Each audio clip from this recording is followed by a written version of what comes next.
একটা কথা আমাদের সমাজে প্রচণ্ডভাবে প্রচলিত আছে, সেটা হচ্ছে যে ভগবান সব সময় সব জায়গায় সবার জন্য থাকতে পারে না। তো তার জন্য সে মা বাবা বানিয়েছে। মা বাবাকে আমরা সাধারণত জাস্ট ভগবানের পরেই মনে করি। তো বর্তমান সমাজে মা বাবা তারা এমন অনেক কর্মকাণ্ড করছে যার জন্য তাদের প্রতি রেসপেক্ট অনেক সন্তানই হারাচ্ছে। কিন্তু আজকের যে ঘটনা আছে সেখানে এক বাবা তার সর্বস্ব দিয়ে তার সন্তানকে বাঁচানোর চেষ্টা করবে।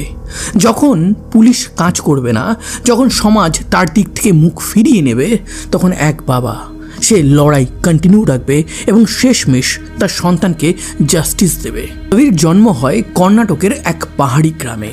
সেখানে তেমন কোনো কাজকর্ম ছিল না, সেহেতু সে ব্যাঙ্গালোরে চলে আসে। ব্যাঙ্গালোরে এসে সে একটা সিকিউরিটি এজেন্সিতে কাজ শুরু করে। প্রথম তার মাইনে তো খুব কম ছিল, কিন্তু আস্তে আস্তে সেই মাইনেটা ইনক্রিজ হতে থাকে এবং একটা সময় সে ভাবে নিজেরও একটা সিকিউরিটি সার্ভিস সেন্টার সে খুলবে, যেখান থেকে সে বড় বড় কোম্পানিতে যেখানে সিকিউরিটি গার্ডের দরকার পড়ে সেখানে সিকিউরিটি গার্ড সাপ্লাই করবে। এইভাবে এই কাজটা শুরু করবে বলে সে ফ্রিল্যান্সিংও শুরু করে। এইভাবে ভালো চলছিল। তার বিয়ে হয়ে গেছিলো, তার দুটো সন্তান আছে। তার বড় সন্তানের নাম হচ্ছে কিরণ। এই কিরণ পড়াশুনোতে মোটামুটি, সে ক্রিকেট খেলতে খুব ভালোবাসে। 2015 সাল, সে তখন ক্লাস 7-এ পড়ে। তার ফেভারিট ক্রিকেটার হচ্ছে বিরাট কোহলি। তার ফেভারিট IPL টিম হচ্ছে ব্যাঙ্গালোর। সে সবসময় ম্যাচ দেখত, একটা ম্যাচও মিস করতো না এবং তার সাথে সাথে প্রত্যেক দিন বিকেলবেলায় স্কুল থেকে ফিরে সবার অমতেই বলতে পারেন ক্রিকেট খেলতো। তার এই অ্যাম্বিশনটা সে আস্তে আস্তে নিজের মধ্যে গড়ছিল। সে টুকটাক ড্রয়িংও করতো। স্কুলে সে পড়াশুনোতে মোটামুটি ছিল। মা বাবার কথাও শুনতো, ছোট ভাইকে খুব ভালোবাসতো। এইভাবে কিরণের ছোটবেলাটা খুব সুন্দর কাটছিল। তার মা বাবাও খুব খুশি ছিল। কিন্তু তারিখটা আসে 2015 ফেব্রুয়ারির 4 তারিখ। এই দিন কিরণের জীবন সম্পূর্ণ চেঞ্জ হতে চলেছিল। সে স্কুল সকালবেলা যায়। প্রত্যেক দিন স্কুল থেকে সে ফিরত স্কুলের বাসে। স্কুলের বাস তাকে যে বাস স্টপে নামিয়ে দিত, সেখান থেকে সে 5 মিনিট হেঁটে তার বাড়িতে যেত। কিন্তু সেই দিন 5:30টায় তার বাড়ি ঢোকার কথা থাকলেও সে বাড়ি ঢোকেনি। কিরণের মা ভাবে যে হয়তো সে খেলতে চলে গেছে, কিন্তু 6:30 বেজে গেছে, সন্ধ্যা হয়ে গেছে, সবাই বাড়ি ফিরে এসেছে, তখনও সে ফেরেনি। এবার কিরণের মা সোজা কিরণের যেসব বন্ধু বান্ধব আছে তাদেরকে জিজ্ঞাসা করতে থাকে, ও কি আজকে তোমাদের সাথে ক্রিকেট খেলতে গেছিল? তখন সবাই বলে যে না আন্টি, আজকে ও ক্রিকেট খেলতে যায়নি। এই জিনিসটা শুনে সে অবাক হয়ে যায়। সে সঙ্গে সঙ্গে কিরণের বাবা রবিকে ফোন করে।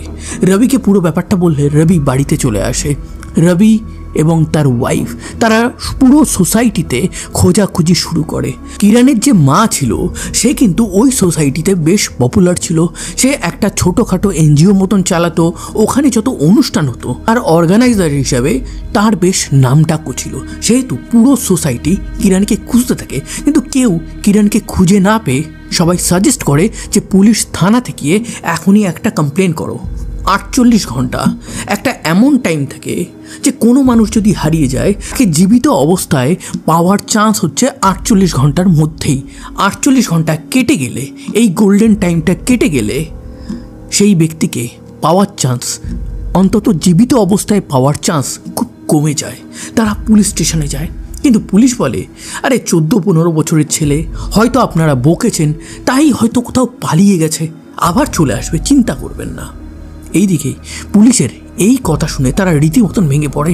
তারা সারা রাত ওই এরিয়া সার্চ করে, কিন্তু সার্চ করেও তারা কিচ্ছু পায়নি। তারপরের দিন কিরণের বাবা মা সবাই মিলে আবার থানাতে যায়। থানা বলে যে ঠিক আছে, আমরা একটা মিসিং কমপ্লেন রেজিস্টার করছি। তারা টুকটাক জিজ্ঞাসাবাদ শুরু করে। যেহেতু কিরণের কাছে কোনো মোবাইল ছিল না, সেহেতু তাদের কাছে কল ডিটেল রেকর্ড, অন্য কিছু দেখা, এগুলো সম্ভবও ছিল না। পুলিশ প্রথমে সন্দেহ করে কিরণের মা আর বাবাকে। তারা ভাবে যে এরাই হয়তো কিছু করেছে, করার পর নাটক করছে। এরা দুজনে যদি করে না থাকে নিশ্চয়ই একজন করেছে। তারা কিরণের মায়ের যে পার্সোনাল লাইফ আছে সেটা দেখতে শুরু করে। কিরণের মাকে জিজ্ঞাসা করা হয় আপনার কি কোনো শত্রু আছে? সে বলে না, শত্রু নেই। কিন্তু পুলিশ বলে আপনি যেহেতু সোসাইটিতে অনেক অনুষ্ঠানপত্র করেন, একটা NGO চালান, কোনো রকম কোনো প্রবলেম হলে সেটা দেখাশোনা করেন, সেহেতু আপনার শত্রু কিন্তু থাকতেই পারে। হয়তো আপনার অজান্তেই আছে। কিরণের মাও একটু ধন্দে পড়ে যায়। তো সোসাইটির সবাইকে জিজ্ঞাসাবাদ করা হয়। সেখান থেকে জানা যায় যে কিরণের মা সেইভাবে কোনো শত্রুতা ঝামেলা কিছুই ছিল না। কিরণের মা কি তাহলে কোনো পরকীয়া করছে? সেই পরকীয়ার ব্যাপারটা কিরণ জানতে পেরেছে। দেন কিরণের মা কিরণকেই সরিয়ে দিয়েছে এই পৃথিবী থেকে। এই কারণে তাকে জিজ্ঞাসাবাদ করা হয়। না, সেখানেও কোনোভাবে কোনো প্রমাণ পুলিশ পায় না। এবার সন্দেহ গিয়ে পড়ে সোজা কিরণের বাবার উপর। রবিকে জিজ্ঞাসা করা হয়, আপনার কি কোনো পরকীয়া আছে? তার কল ডিটেল রেকর্ড সমস্ত কিছু চেক করে জানা যায় যে না, তার কোনো পরকীয়া নেই। তার কোনো শত্রুতা আছে, জবের এরিয়াতে কোনো রকম কোনো থ্রেট আছে, এই সমস্ত কিছু অ্যানালাইজ করা হয়। কিন্তু সেই সমস্ত জিনিসে রবিও ক্লিয়ার হয়ে বেরিয়ে আসে। এবার পুলিশের সন্দেহ পড়ে যে বাস করে কিরণ স্কুল থেকে ফিরত, সেই বাসে কোনো কর্মকাণ্ড হয়েছিল। জানতে পারে যেদিন কিরণ মিসিং যায় সেদিন তার আরেকজন সহপাঠীর সাথে একটু বাসের মধ্যে ঝামেলা হয়েছিল সিট নিয়ে। সেটা নিয়ে কথাবার্তা হয়। সেই বন্ধুর সাথেও কথাবার্তা হয়। সেখানে সে বলে যে আমি তো অনেক আগেই নেমে যাই, কিরণ আমার অনেক পরে নামে, তো সেহেতু আমি কিছু জানি না।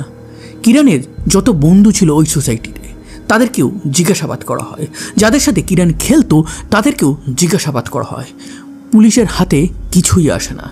পুলিশ এবার ভাবে যে ওই যে বাসের ড্রাইভার আছে আর কন্ডাক্টর আছে, তারা কি কোনো কিছু করেছে?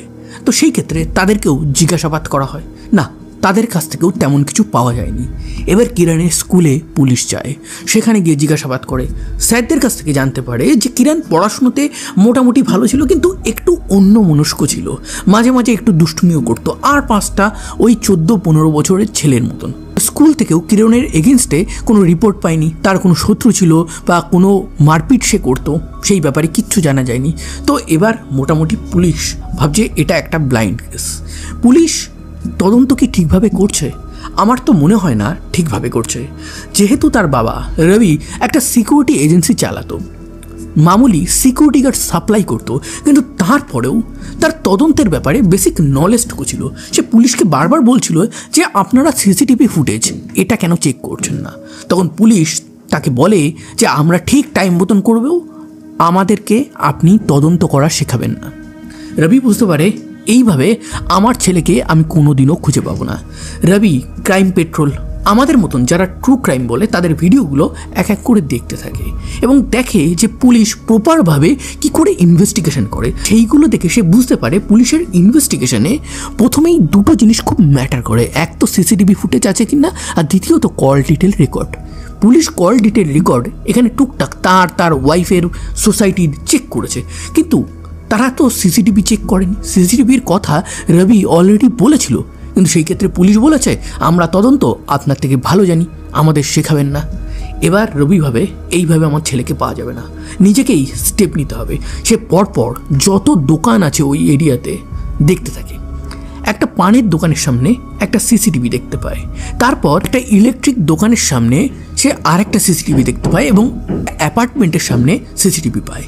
সে ওই এরিয়া থেকে 70টা সিসিটিভির ফুটেজ কালেক্ট করে, সেগুলো সে দেখতে থাকে। মেইনলি 5টা থেকে 6টার মধ্যে যে টাইমটা আছে সে দেখতে পায় স্কুলের বাস এসেছে, সে নেমেছে, এটা পর্যন্ত দেখা গেছে। কিন্তু তারপরে মাঝের খানিকটা সিসিটিভি ফুটেজ কোথাও সে খুঁজে পাচ্ছে না। কিন্তু আরও দেখতে দেখতে সে একটা জায়গায় দেখতে পায় যে একটা কালো রঙের পালসার বাইকে কিরণ উঠছে এবং কিরণ তার সাথে কথা বলছে এবং খুব সহজে সেই বাইকে উঠে গেল, যেন তাকে কিরণ চেনে। তো প্রথমবারের জন্য এই রবির মনে হলো যে তার ছেলে এমন কারোর বাইকে উঠেছে যাকে সে খুব ভালো করে চেনে। তাহলে কে হতে পারে? সিসিটিভি ফুটেজ খুব একটা ক্লিয়ার ছিল না, কিন্তু আরও বেশ কয়েকটা সিসিটিভি দেখার পর সেই বাইকটা সিসিটিভি ক্যামেরার আওতার বাইরে চলে যায়। বারবার সে সিসিটিভি ফুটেজটা দেখতে থাকে এবং দেখতে দেখতে হঠাৎই তার মনে পড়ে, আরে একে তো আমি চিনি, এ তো আমার প্রতিবেশী, এ তো আমার ছেলের সাথে মাঝে মাঝে ক্রিকেট খেলে। আমার ছেলে তো একে আন্না মানে দাদা বলে ডাকে। এখানে আমার ছেলের সাথে ওই দিন, তাহলে এত সময় পার হয়ে গেল, আজকে 10 তারিখ হয়ে গেল, আমার ছেলে মিসিং গেছে, এত দিন হয়ে গেল, কেন সে এই ব্যাপারটা আমাদেরকে বলল না? সে কি ভয় পেয়েছে? এই জিনিসটা যখন সে ভাবে তখন তার ওয়াইফ তাকে ফোন করে বলে যে পুলিশ থেকে ফোন করেছিল। রবি পুলিশ স্টেশনে যায়। পুলিশ স্টেশন থেকে পুলিশরা তাকে একটা খুব খারাপ কথা শোনায় যে সাদা জামা এবং নীল প্যান্ট পরা 14-15 বছরের একটা ছেলের বডি রবির বাড়ির থেকে 10 কিলোমিটার দূরে পাওয়া গেছে। রবি এবং তার ওয়াইফ সেখানে যায় এবং সেখানে গিয়ে তারা ভেঙে পড়ে। তারা দেখে যে ওটা তাদের ছেলে, তাদের ছেলের গলায় কেউ বা কারা ছুরি চালিয়েছে। এটা দেখে রীতিমতন ভেঙে পড়ে। পুলিশ বডিটা উদ্ধার করে ময়না তদন্তের জন্য পাঠিয়ে দেয়। কিরণের শেষকৃত্য কমপ্লিট হয়। রবি এবং তার ওয়াইফ রীতিমতন ভেঙে পড়েছে। 2 দিন কেটে যায়। পুলিশ আবার নতুন করে তদন্ত শুরু করেছে, কিন্তু তদন্ত করতে করতে তারা রাউন্ড ঘুরছে। কোনো কিছুর কোনো ক্লু তারা পাচ্ছে না। এই মুহূর্তে হঠাৎই রবির মনে পড়ে তার পেন ড্রাইভে ওই সিসিটিভি ফুটেজ আছে, এবং যে সিসিটিভি ফুটেজে যাকে সে চিনতে পেরেছে সে তো কিরণের শেষকৃত্যেও এসেছিল। কিরণকে যখন সে এবং তার সোসাইটি খুঁজছিল সে তখনও এসেছিল। পুলিশকে এই ব্যাপারটা বলে। পুলিশ সিসিটিভি ফুটেজটা ভালো করে দেখে এবং দেখে বুঝতে পারে যে হ্যাঁ, রবি যেটা বলছে, তাদের যেটা কাজ ছিল সেটা ভিকটিমের বাবাই করে দিয়েছে। পুলিশ তখন সঙ্গে সঙ্গে একটা অ্যাপার্টমেন্টে যায় এবং সেখান থেকে অ্যারেস্ট করে মঞ্জুনাথকে থানায় নিয়ে জিজ্ঞাসাবাদ শুরু হয়। সে প্রথমে সমস্ত কিছুই অস্বীকার করছিল, কিন্তু একটা সময় পুলিশ যখন তাকে সিসিটিভি ফুটেজ দেখায় তখন মঞ্জুনাথ সমস্ত কিছু স্বীকার করে নেয়। মঞ্জুনাথ কে ছিল? মঞ্জুনাথ ছোটোখাটো কাজবাজ করতো, কিন্তু তার ফ্যামিলির কাছে মোটামুটি পয়সা ছিল। তারা কিরণের বাড়ির থেকে কয়েকটা বাড়ি পড়ে থাকতো। সারাদিন কাজবাজ করতো, একটু নেশাপাতিও করতো, কিন্তু সবার সাথে মোটামুটি ভালো ব্যবহার রাখতো। এবং কিরণের সাথে তার স্পেশাল ফ্রেন্ডশিপ ছিল। কিরণ যখন মাঠে খেলতে যেত মঞ্জুনাথও কিন্তু তার সাথে একটু খেলতো। মঞ্জুনাথের বয়স ছিল 22 বছর। মঞ্জুনাথকে এবার পুলিশ জিজ্ঞাসা করে যে তুমি কেন করলে, কিভাবে করলে? মঞ্জুনাথ বলে যে সেদিন যখন বাস স্ট্যান্ডে কিরণ নামে তখন আমি তাকে বলি যে তোমার ছোট ভাই ছাদ থেকে পড়ে গেছে, তাড়াতাড়ি হসপিটালে যেতে হবে, তুমি বাইকে উঠে বসো। সে আমাকে বিশ্বাস করে নেয়। আমি তাকে বাইক চালিয়ে বেঙ্গালুরু ইউনিভার্সিটির পিছনে যে জঙ্গল আছে সেখানে নিয়ে যাই। তারপর তাকে রাস্তা থেকে টেনে সোজা ওই জঙ্গলের মধ্যে নিয়ে যাই। অলরেডি ওই এরিয়াতে তো কেউ থাকে না, ফাঁকা এরিয়া। আমি অলরেডি 5টা ব্লেড একটা দোকান থেকে কিনেছিলাম গলায়। তারপর বেশ কয়েকবার সেই ব্লেড চালিয়ে দিই এবং সেই ব্লেড চালাতে গিয়ে আমার হাতটাও কেটে যায়। পুলিশ দেখে হাতটা দেখে তারা দেখতে পায় হ্যাঁ, ব্লেডের অনেকগুলো কাটমার্ক আছে। যে বাইক করে সে রিটার্ন করেছিল এবং কিরণকে নিয়ে গেছিল সেই বাইকের ব্যাক সিটে কিরণের রক্তও লেগেছিল, সেটাও পুলিশ কালেক্ট করে। তারপর পুলিশ বলে যে তুমি মেরেছো কিভাবে? বুঝলাম, কিন্তু কেন মেরেছো? কিরণ কি তোমাকে কিছু বলেছিল? কিরণের সাথে কি কোনো শত্রুতা ছিল? তখন মঞ্জুনাথ বলে যে না, আমার শত্রুতা ছিল না, কিন্তু কিরণের মা, সে আমার জীবন, আমার লাইফ পুরো নষ্ট করে দিয়েছিল। কিরণের মা সবার ব্যাপারে নাক গলায়। সোসাইটিতে কোনো অনুষ্ঠান হলে অর্গানাইজ করে, এনজিও করে, কিন্তু কে কার বাড়িতে গেল এই ব্যাপারটাও সে খুব নজরে রাখত। কিরণদের প্রতিবেশী ছিল, সেই প্রতিবেশীর সাথে আমার একটা অনুষ্ঠানে পরিচয় হয় এবং তারপর আমার তার সাথে একটা অবৈধ সম্পর্ক গড়ে ওঠে এবং এই অবৈধ সম্পর্কের ব্যাপারটা জানতে পেরে যায় এবং দেখতে পায় কে? কিরণের মা। কিরণের মা আমাকে প্রথমে নর্মালি বলে, আমি তাকে বলি যে ঠিক আছে, আমি এই ব্যাপারটা আর কন্টিনিউ করব না। এরপর থেকে প্রতিবেশীকে নিয়ে আমি হোটেলে যেতাম, কিন্তু সেই জিনিসটা বুঝতে পেরে কিরণের মা সোজা আমার বাড়িতে চলে যায়, আমার মাকে বাবাকে পুরো ব্যাপারটা বলে। তারপর এখানেই ক্ষান্ত হয়নি, সে আমার ফিয়ন্সেকে পর্যন্ত এই ব্যাপারটা বলে। ফিয়ন্সে আমাকে ছেড়ে চলে যায়। আমার মা আমাকে সবার সামনে ইনসাল্ট করে আর বলে তোমাকে ত্যায্যপুত্র করে দেবো। আমার আত্মীয় স্বজন আমার সাথে কথা বলা কমিয়ে দেয়, আমার বোন আমার সাথে কথা বলা কমিয়ে দেয়। আমার বাবা অটো চালিয়ে সংসার করত, তাকে তার কলিগরা টানা মারত। এই জিনিসগুলোর পর আমি রীতিমতন আমার ফ্যামিলি থেকে ডিট্যাচ হয়ে গেছিলাম। ফ্যামিলি উঠতে বসতে আমাকে কথা শোনাতো। তো আমি ভেবেছিলাম যে কিরণের মায়ের সাথে আমি প্রতিশোধ নেব। প্রথমে প্ল্যান করি তার সাথে পরকীয়া করব, দেন তাকে ফাঁসিয়ে দেবো। কিন্তু ভাবি যে না, এই প্ল্যানটা হবে না। যদি তাকে পরকীয়ার অফার দিই বা সেইভাবে প্রভোগ করি, উল্টো জিনিস সে করে দিতে পারে। সে পুলিশকে বলতে পারে, হাজব্যান্ডকে বলতে পারে, আবার আমার মাকেও বলে দিতে পারে। তাকে মেরে ফেলবো, এটাই প্ল্যান হয়। আমি অনেক রেকি করি, তাকে মারার প্ল্যানও করি, কিন্তু শেষমেশ ভাবি তাকে মারলে সে তো কষ্টে ভুগবে না, তো তাকে আমি কষ্টে ভোগাতে চাই। তো তার সব থেকে প্রিয়কে অবশ্যই তার সন্তান কিরণ। তো কিরণকে যদি আমি মেরে ফেলি তাহলে কিরণের মা সব থেকে বেশি কষ্ট পাবে এবং সারা জীবন এই কষ্টটা সে বয়ে নিয়ে চলবে। এবং এই কারণে আমি কিরণকে মারার প্ল্যান করি। পুলিশ এবার কিরণের মাকে ডাকে, পুরো জিনিসটা ভেরিফাই করে। কিরণের মাও বলে যে আমি এরকম আমার সোসাইটিতে, আমার পাড়া প্রতিবেশীতে একটা বাজে জিনিস হচ্ছে, সেটার প্রতিবাদ কেন করব না। কিন্তু সেই প্রতিবাদ করে এইভাবে যে আমার সন্তানকে আমার কাছ থেকে কেড়ে নেওয়া হবে সেটা আমি কোনোদিনও বুঝতে পারিনি। এরপর কোর্টে মামলাটা যায়। 2015 সালে এই ঘটনাটা ঘটেছিল। 2015 17 ফেব্রুয়ারি মঞ্জুনাথ ধরা পড়ে, কোর্টে ট্রায়াল চলে। 2017-তে এসে তাকে আজীবন কারাবাস দেওয়া হয়। 2031 সাল পর্যন্ত সে কোনো প্যারোল পাবে না। এর মধ্যে 2020-তে তার মা মারা যায় করোনাতে। তার ফ্যামিলি তার সাথে ডিট্যাচ হয়ে যায়। সে জেলের মধ্যে আছে, জেলে তার হাইপার টেনশন আছে, সে একটা সিঙ্গেল সেলে থাকে, মাঝে মাঝে বই পড়ে ছোটোখাটো কাজ করে। ঘটনাতে যে কাজটা পুলিশের করার দরকার ছিল সেটা এক বাবা করলো তার ছেলেকে জাস্টিস পাওয়ানোর জন্য। সে পরবর্তী সময় বলে যে সিসিটিভি আমার ছেলের খুনিকে তো ধরিয়ে দিয়েছে, কিন্তু আমার ছেলেকে বাঁচাতে পারেনি। কিরণের মা এখনও রীতিমতন শকে আছে। কিরণের ছোট ভাই সে এখনও বাইরে বেরোতে ভয় পায়। কিরণের বাবা রবি একটা এনজিও শুরু করেছে, যেখানে তোরা কখনো যদি মিসিং যায় সেই ক্ষেত্রে সেই এনজিও হেল্প করে। কিরণের বাবা রবি এই কথাটা বলে যে মঞ্জুনাথ কোনো দানব ছিল না, কিন্তু একটা কাপুরুষ ছিল। এই কারণে আমার ওয়াইফের প্রতি প্রতিশোধ নিতে গিয়ে সে কিরণকে শেষ করে দেয়। যে কিরণ তাকে আন্না বলে ডাকতো, যাকে বিশ্বাস করত। যখন ট্রায়াল চলছিল তখন অনেক সাক্ষী পুলিশ কিন্তু জোগাড় করে নিয়ে এসেছিল, কিন্তু মঞ্জুনাথের ফ্যামিলি তাদেরকে থ্রেট দিয়ে সরিয়ে দেয়। তাই পুলিশ প্রথমে ভুল করলেও কোর্টে তারা ভুল করেনি, কিরণকে তারা জাস্টিস পাইয়েছে। উল্টো দিকে কিরণের ফ্যামিলিকে ওই এরিয়া থেকে চলে যেতে হয়েছে। কেন? মঞ্জুনাথের ফ্যামিলি তাদেরকে 2017 সালে প্রচুর থ্রেট দিচ্ছিল। 2018-তে তারা অন্য জায়গায় মুভ করে চলে যায়।